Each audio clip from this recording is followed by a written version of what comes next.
Alright people, so today we are going to be butchering a standard nursery stock azalea. This thing, I liked it at the nursery because it has one stalk, which is absolutely critical. This is what you're always going to want to look for in any kind of flowering shrub, especially. They usually have multiple stalks. You want one. You can see there. This already has a pretty interesting little nabari going on with it. This is a really a nice piece. It's already pretty much there. But we're going to thin it out quite a bit, and then we're going to butcher the roots and try to get it into one of these bonsai pots. We'll see how well it works out. And this is not the right time of the year to be doing azaleas because it's already got its flowers for the next year starting. So anything I cut off the top here is not going to flower. And that's a critical thing to remember with azaleas. You really want to prune them within like 1 to 2 weeks, maybe even 3 weeks after they stop flowering for the year. Other than that, you're pretty much going to lose your flowers for the next year. And obviously we're well beyond that because I think this thing stopped flowering in like July at this point. So, all right, well, let's get started. I think we're going to do some of this. It's actually not that root bound. I don't know where my root rake went. I think it's somewhere out in the nursery right now, and I do this a lot. I get excited, I go out there, I do something with one of my tools, and then I set it down somewhere in between a pot, and it's gone. And it'll disappear for weeks at a time sometime. So, I'm just gonna work with what we have today.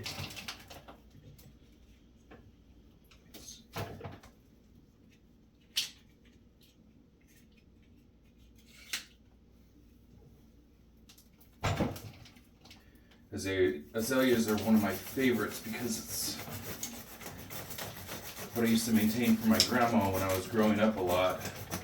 She had a bunch of them in her front yard back in the day, in the 90s, the last century.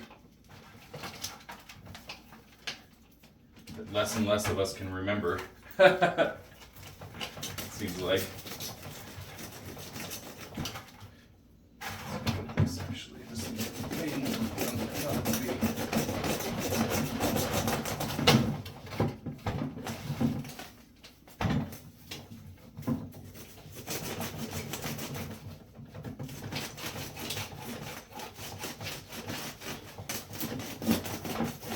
These things usually have pretty fine roots. As you can see, there's no real tap root. There's some of the bigger ones, but it's not like trying to do that to a pine tree, which is absolutely ridiculous.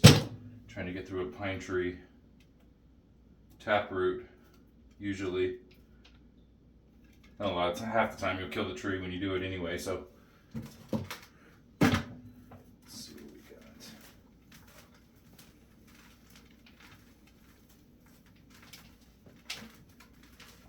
Kind of what makes the shrubs a little bit easier to turn into bonsai. Not a lot of them have tap roots.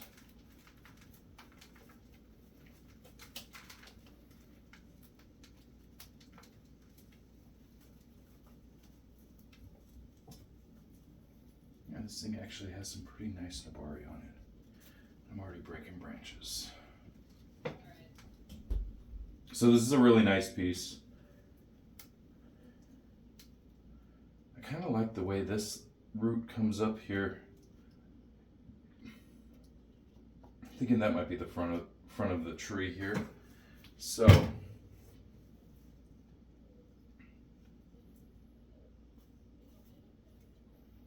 we've got a lot of decisions to make it here. As you can see, it's got about 2,000 to 3,000 branches. So let's see if we cut enough root off to even get it into the pot. Not even close.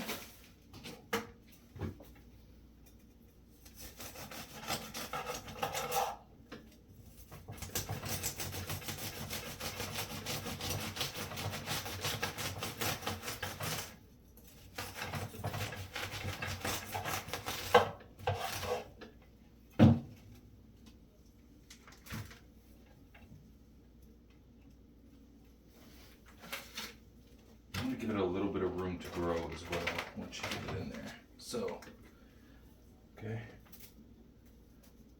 It's not too bad.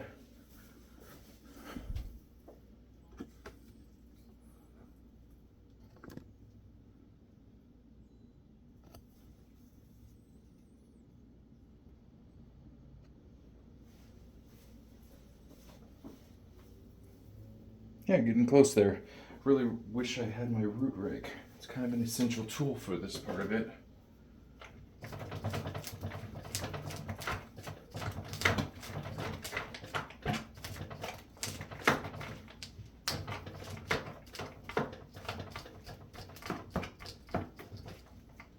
But the journey of creating bonsai must continue despite the lack of tools or the missing tools.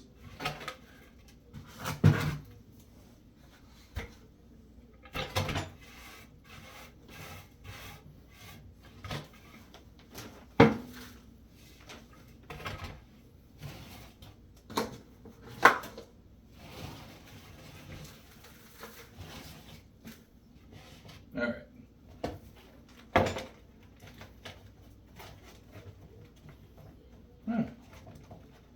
Actually fits in there pretty good. I don't even think I'm going to wire this guy into this pot. I think we're just going to, kind of leave him in there, pack him in a little bit.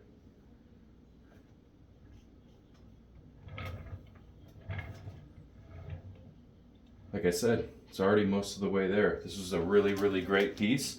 Normally I won't buy nursery stock too often. I usually sprout my own seeds or get some cuttings or something like that, but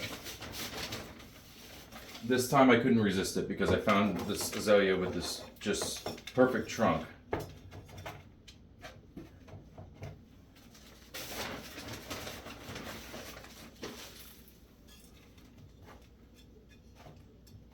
Every other azalea in the nursery had multiple trunks, except for this one.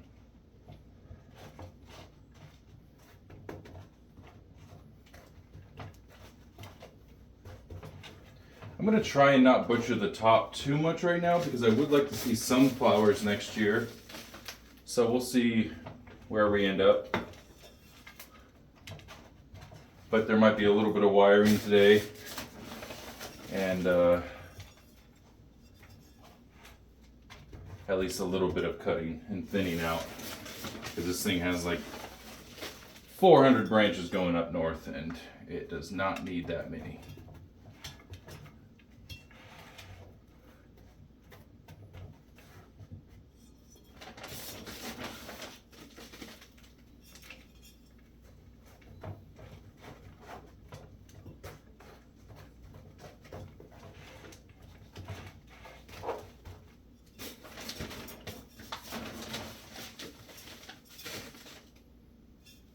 Obviously this is a plastic trainer pot, just some cheapy one I got at some point that will do for now. Just because you don't need something right away for a new bonsai. You kind of just want to go with something cheaper until you're sure that you have a tree that will survive the transition.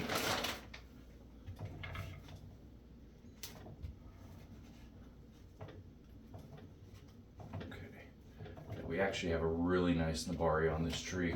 Nabari, by the way, is the root structure coming right out of the trunk of the tree. So basically this and any roots you can see from the top would be, you would call it the nabari.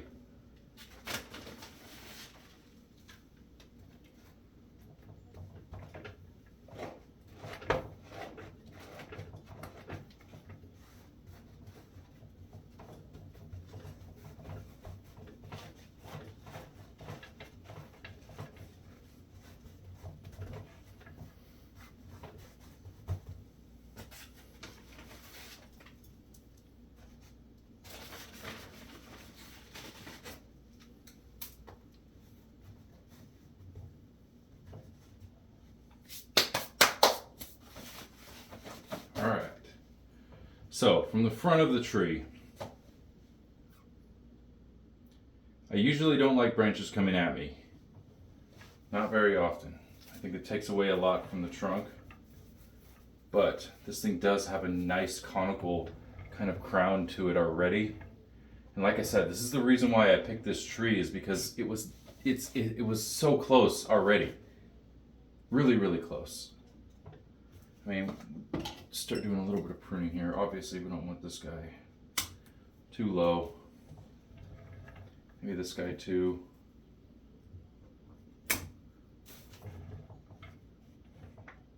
All right, now we're just gonna top it, and we're gonna wipe out a bunch of these buds for the flowers for next year, which, you know, it's not ideal, but it is what it is. It's just, it's kind of the way that it plays out.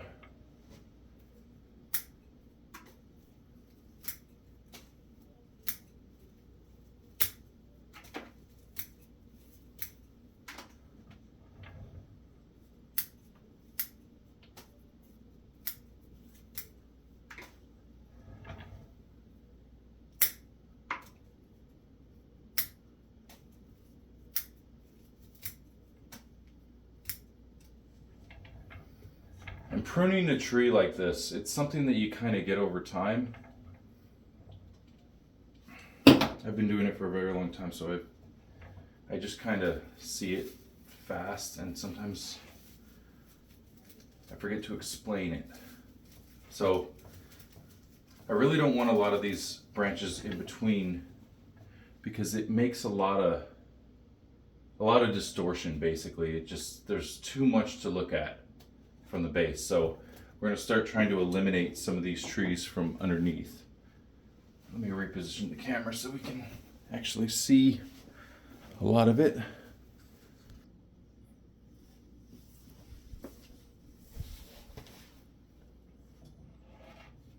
All right, so you see a lot of these tinier branches. We're going to start getting these things out of here.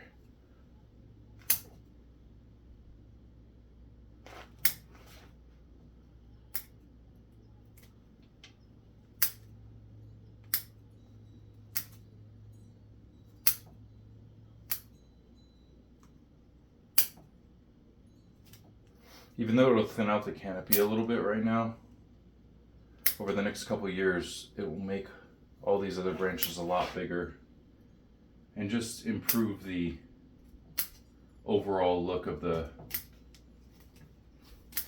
trunk structure over time. When you have too many of these, it basically becomes a shrub. It doesn't want to look like a tree anymore.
It's also important to remember that when you cut off that much of the root system, you pretty much have to cut a huge portion of the top of the tree off too. Whether it's a tree or shrub or whatever it is, if you're cutting that much of the roots off, you're destabilizing it, and it's probably not going to be able to support the leaf structure above it.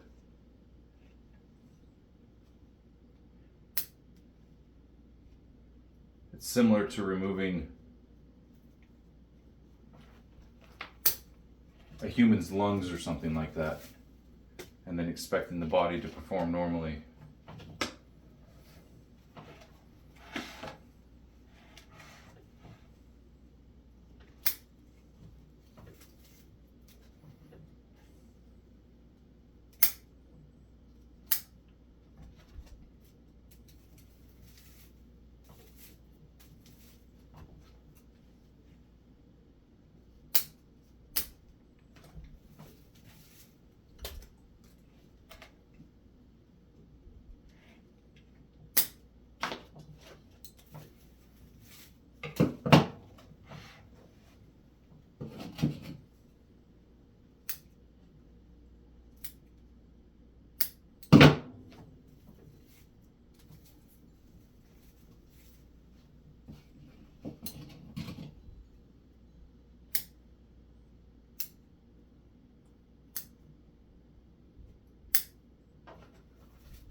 See, this thing's just a mess of small branches. We don't want a bunch of these.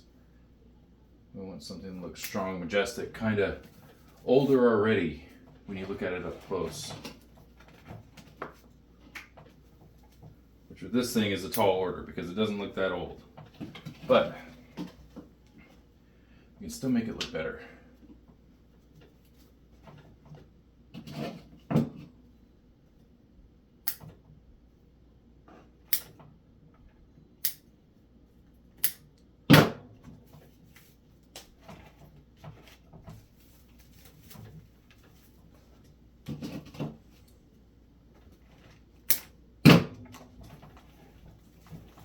Basically what I'm doing is I'm going through and removing anything that doesn't fit with the structure that aligns with my vision for the tree, which is probably going to be more of a conical shape, similar to what it was originally, but you can see we're starting to be able to see through it a little bit now as I've removed a lot of that shrubbery without actually destroying the shape of the tree, which is a critical part of what I'm doing.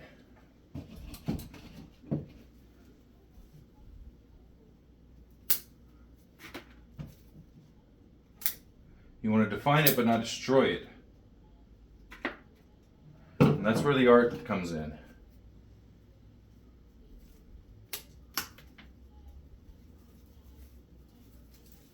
Define, not destroy. I don't like this guy either.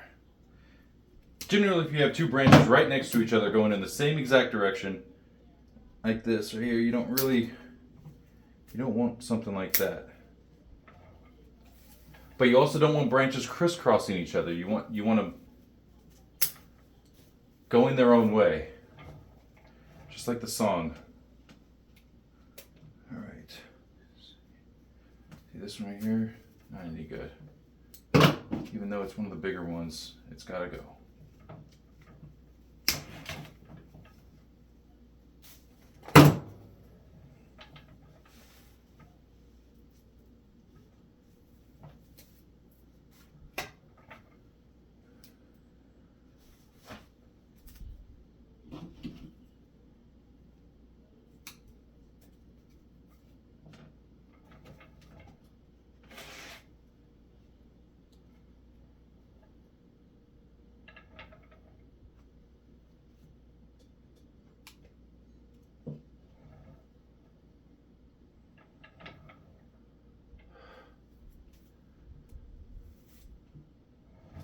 All right, not too bad actually.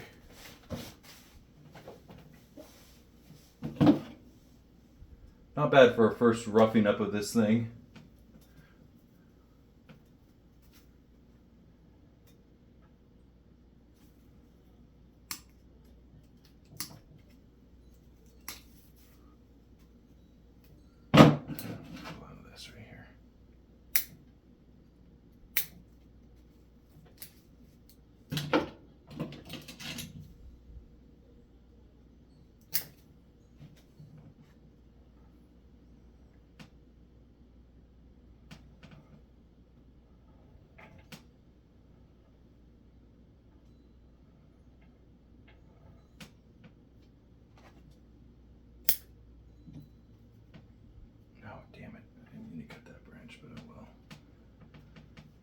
this many things happen.